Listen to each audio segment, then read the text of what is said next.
Hey, it's Niall coming at you today from a creaky chair in Madrid. I'm spending a few days here with my girlfriend and we've been out and about exploring the city, seeing a few sights, getting into a few adventures. Some mad trees they have in this place. But let's get into the meat of this video and we'll start with a quote you may have heard before. It goes a little something like this. Choose a job you love and you will never have to work a day in your life. Those were the words of Confucius, and that was footage of Splinter from the Turtles because, I don't know, it just seemed appropriate. The real Confucius apparently looked like this. He was a Chinese philosopher who lived about 2,500 years ago. He said many a wise thing, but this was not one of them. What he's basically saying there is follow your passion. Follow your passion and everything will be grand. Now that's pretty popular advice nowadays, but in this video I'm going to share with you 3 reasons why you should ignore it, why you should forget passion, especially when you're starting out trying to earn a living online, trying to build an online business. And the first of those reasons is to follow your passion, you first need to find it. And that's much easier said than done. Because most of us have no idea what we're passionate about or what kind of job we could possibly love so much that it never feels like work. The danger is that we invest tons of time and energy into finding our passion, trying all sorts of different things and expecting, I just had a eureka moment. But that's rarely how people actually find their passion. And you know, it kind of reminds me a little bit, this idea reminds me a bit of the idea of love at first sight. Yeah. I'll be out in 1 minute.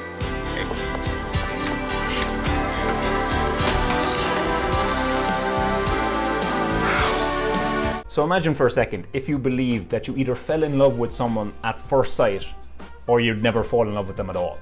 Right? That sounds ridiculous, doesn't it? You might be physically attracted to someone immediately.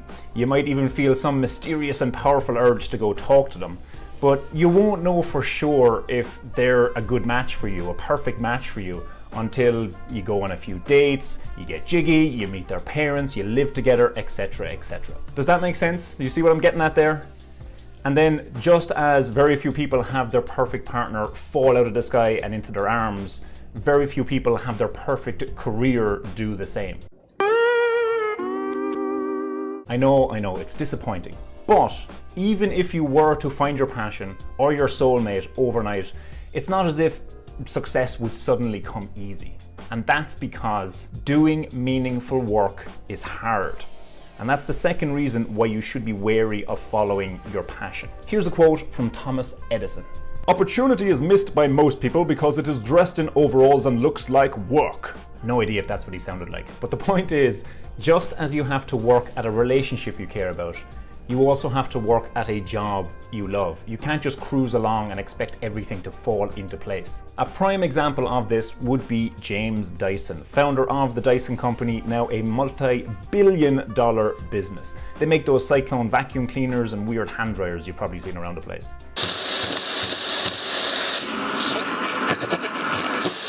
The thing is, Dyson built 5,126 versions of his vacuum cleaner before he finally made one that worked. 5,126. That's a lot of work. So yes, he loved what he was doing, but the point is that he also worked very hard at it. So don't expect your work to be easy just because you're passionate about it. It's often much easier and more profitable, at least in the short term, to do work that you don't care all that much about. I don't want to work.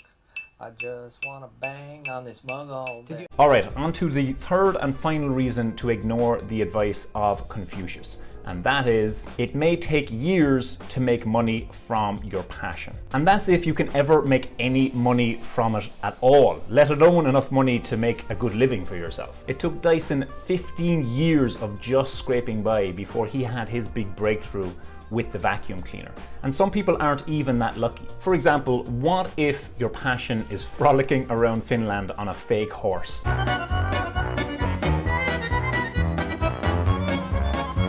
I very much doubt anyone's going to pay you good money to do that, no matter how well you do it.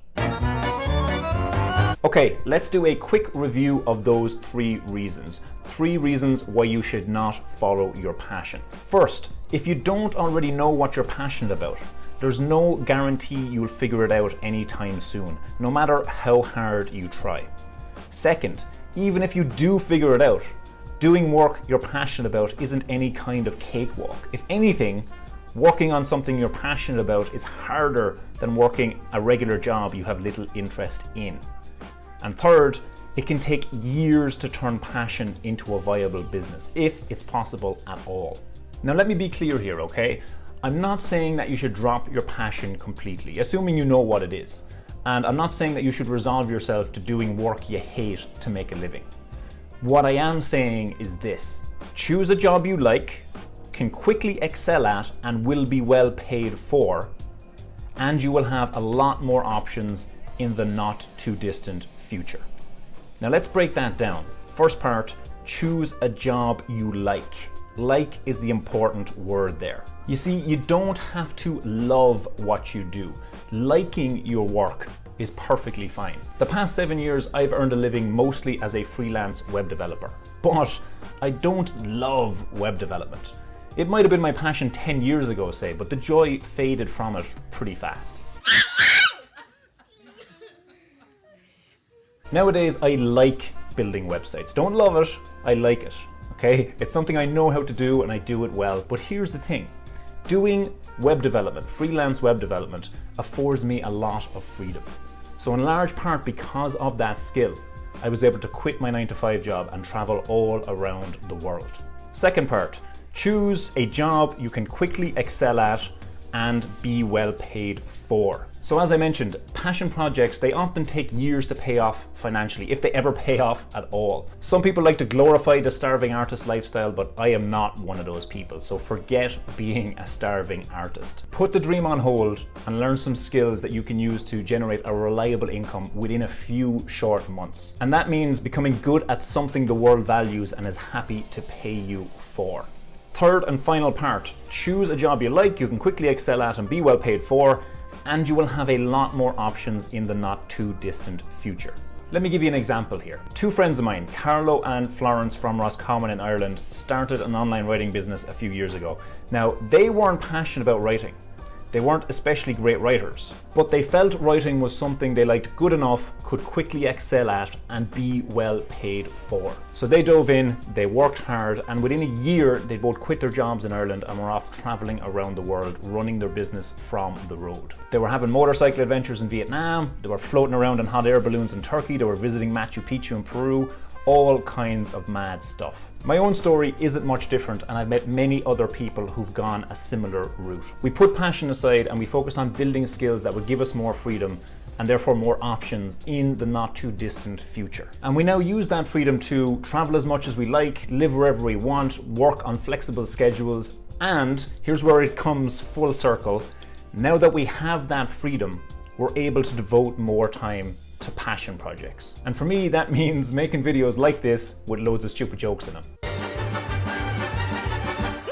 You can obviously choose something a little more mature. Okay, let's wrap this bad boy up with a quick summary. When you're just getting started working online, your main goal should be to build a steady stream of independent income and to do it as fast as possible. The best way to do that is to put your passion projects aside and focus on building some specific skills.